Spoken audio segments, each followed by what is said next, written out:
Glad to be with you. If you weren't with us last week, we're on a journey with Jesus, learning what it looks like to befriend and to create belonging in a world filled with judgment, isolation, and fear. And so this morning, as we continue our journey, we're going to be looking at what it means, what it looks like to befriend the shamed.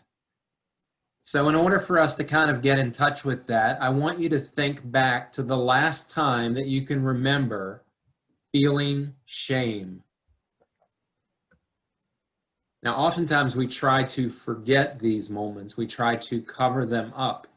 We try not to remember, but I just want you, as we're getting started, to think about that time where you were most ashamed. Now, often when we experience shame, one of the things that we try to do is to cover it up as quickly as possible. Because when we're in a place of shame, it's a place of vulnerability. It's a place that we don't want others to see. It's a place of regret. And oftentimes, as we try to cover it up, we also then follow it up by doing things that only deepen our problem. But this morning, as we think about our desire to move from places of shame into places of liberation, I want you to think about what if in that most horrifying moment, that most regrettable moment, that most difficult place, that your actions were put on full blast. They were on full display for everyone to see.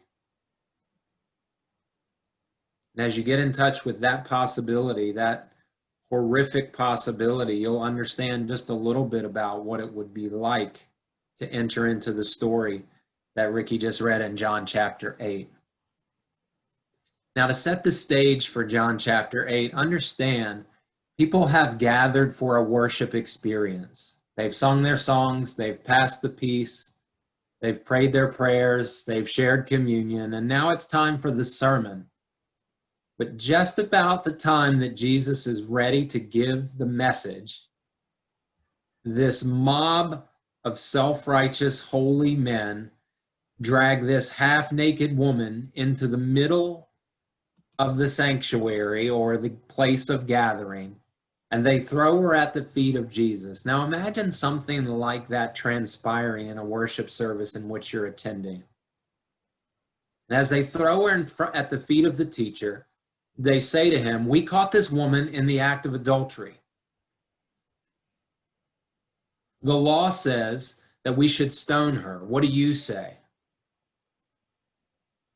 Now you're there. Enter the story for just a moment. What is going through your mind at this point? Do you say something? Do you do something? Do you give her a blanket or a cloak or something to cover her nakedness? Do you feel bad for her? Or are you part of the crowd who's piling on, who's making things worse than what they have to be? This is one of the most dehumanizing things you have ever seen in your life. Now, what she's done is wrong, no doubt. But does she deserve this? What if your greatest sin was put on display for everyone to see right in the middle of church? The inhumanity is astonishing. But here we are, right in the middle of a church service, naked and ashamed. And these religious leaders, they want a verdict from Jesus. The law of Moses in Leviticus 20 and in Deuteronomy 22 prescribes the death penalty for those who are caught in adultery. But the obvious question is, where's the dude? Where's the guy who was engaged in this adultery with her? If these holy men were really interested in fulfilling the law, then he would have been there also, but there's no mention of him. I have questions about this. What are your questions? The second question is, where did they find this lady? How would they know where to go and find somebody and catch them in the act of adultery? Seems to me like there's something fishy about it. Now, the law also makes clear that a defendant has the right to a fair trial before they're condemned to death. But I don't see any trial happening here. How could these people do this to her? How could people who knew the scriptures so well be so out of touch with the heart of God? How is this possible? And then I think to myself, this story is horrific, but it's not isolated. Tragically, this kind of thing goes on all the time today. This is what happens in groups with a narrow us mentality. A mob forms, a common enemy is named, a sinner is dehumanized, they're no longer a person, but they become a thing. They're not an image bearer, but an animal. Their private shame then becomes public with an angry tweet, a vicious comment on social media, or whatever other method we use to try and hurt one another. And all of this happens under the pretense of righteous indignation. The mob licks its chops as it goes about dehumanizing, diminishing, and destroying its chosen target. John 8 seems a bit harsh, but I think we see this all the time. As the story continues, you get a clearer picture of what is going on, because initially you think, what in the world is happening where these guys could drag this naked or half-naked lady, throw her at the feet of Jesus in the middle of a worship service and expect some declaration of what he is supposed to do? As you read the story and it unfolds, what you find is that the shaming of this woman isn't even about her. This public humiliation was at her expense. This whole charade was just a setup. The religious leaders believed that Jesus was playing fast and loose with the law, and they wanted to take him down. It was a trap. If he offered her forgiveness, he would lose his standing as a reputable teacher of the law. But if he agrees with them and sentences her to death, then he would lose his reputation as a friend of sinners. They were trying to paint Jesus into a corner, into a no-win situation, or so they thought. And in response to their challenge, Jesus does something super strange. They're wanting to get at a response from Jesus, but the first thing he does is to bend down and with his fingers write something in the dust on the ground. Now, many have speculated what this was that he was writing. None of us know for sure. But then he gets up and he utters the most famous phrases of all. Let the one without sin be the first to cast the stone. Then he stoops back down. He goes back down on the ground again, and he writes in the dust. And as the accusers are looking at, as they're leaning in, as they're trying to get a sense of what he's writing, one by one, they drop their stones and slink away. What was he writing in the dust? What if he were writing their names and their latest and greatest and most shameful acts?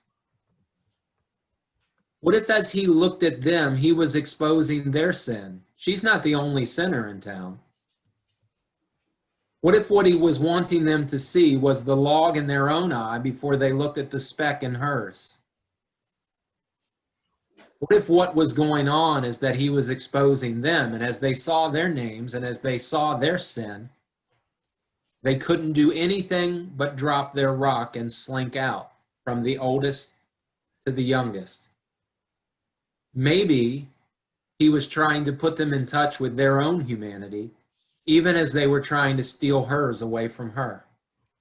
Whatever is happening, their exit becomes, in a sense, a confession of their own sin.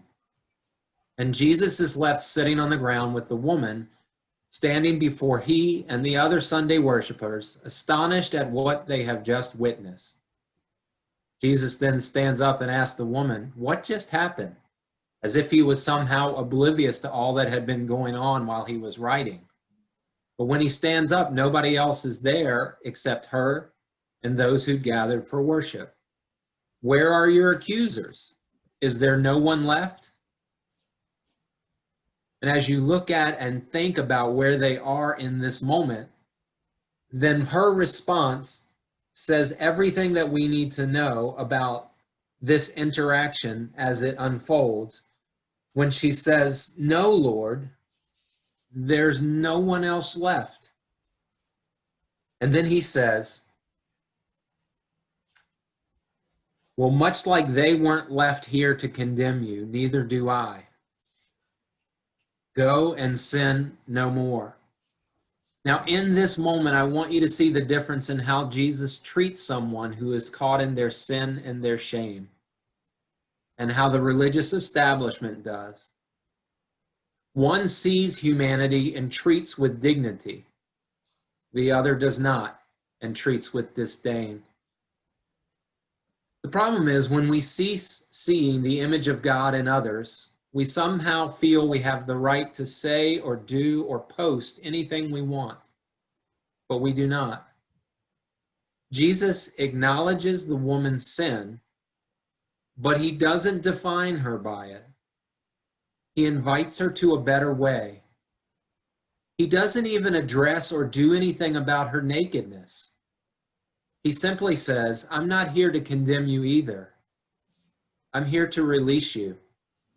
This is your moment of freedom. Right now, right here, I invite you to leave what has defined you and begin writing a new chapter to your story." This is a place of deep engagement. This is a place where Jesus liberates this woman from her most regrettable act. This is a place where shame no longer has a place to become the identity of one who bears the image of God. And I think to myself, what if we could do that for each other? What if we could be the kind of people who look straight at the nakedness and the vulnerability and the shame of an individual and understand all of the damage that it has brought into their lives? And we could say to them, "I don't condemn you. I see you. I understand your shame, your pain. I know what this is like because I've experienced it myself." What if we could do for one another what Jesus did for this woman? Can I tell you a secret? We can. And not only can we must. We've been given the privilege and the authority as ambassadors of the Christ to release people from their most regrettable moments and the sin and the shame that define them, and to release them into a new way of being. Because there's always somebody who wants to confiscate our humanity. But if we learn from Jesus, we can trounce the hatred and silence the shame and help restore one another's humanity and expand on each other's lives, giving everyone the freedom to begin again.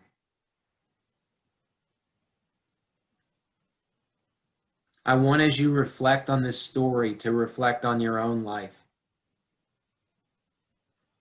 And I want you to think about what role shame has played. Because sometimes if you live in shame long enough, it just becomes like a garment, something you wear. And little by little, it then becomes something you are. Guilt says, "I've done something wrong." Shame says, "I am something wrong."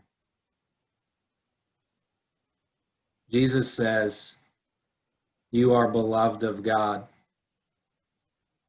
and your sin shall no longer define you. Your shame shall no longer be your garment. What you have done is not good, but I release you into a better way. Go live it, get at it, do better, be better." As he does this for her, I invite you to do this for any and every one for whom you run across, whose shame has so guarded and so captured who they are that it has become, in a very real sense, their identity.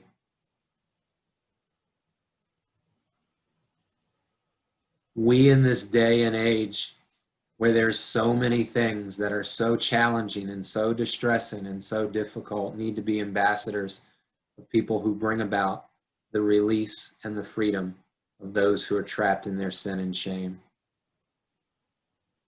I challenge and invite you to see the image of God in one another, and to be people who release the best versions of themselves, to move into new areas of living so that sin and shame no longer define. Let's pray.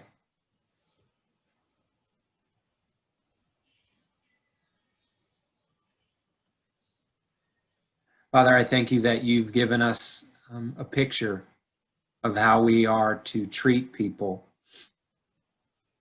who are exposed and vulnerable, who are embarrassed and ashamed, who have allowed their worst moments in life to become, in essence, their very identity. And I pray if there are any of those who are listening to this right now, that they would feel your release, that they would accept your invitation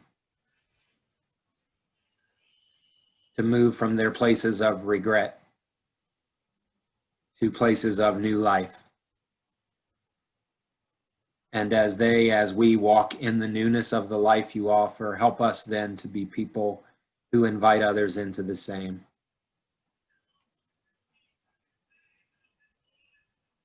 Help us to be liberators, champions of humanity, this day, every day, that your kingdom would come and your will be done in this place as it is in the heavens. Amen.